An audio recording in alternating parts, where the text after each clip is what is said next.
This is not a normal tray. Oh yes, it looks normal enough, rectangular, suitable to put things in. And would you put this tray among 10 others? It'd be hard to tell which is which. Still, this tray is special. You see, this tray is used, but not owned by its users. It is a pooled tray, a reusable tray, a circular tray. It is robust, it protects the fresh foods it carries. No, this tray does not like food to go to waste.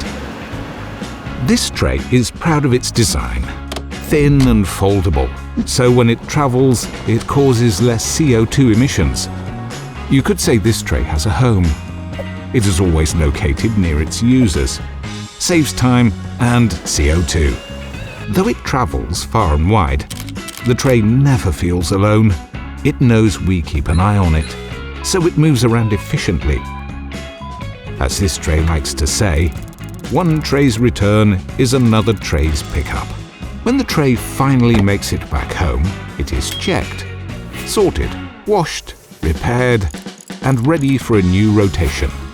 Not to say this tray escapes the signs of time. After 7 years or so, it is carefully recycled into a new life. Knowing all this, you may feel the way we feel about this tray. It is a very special tray.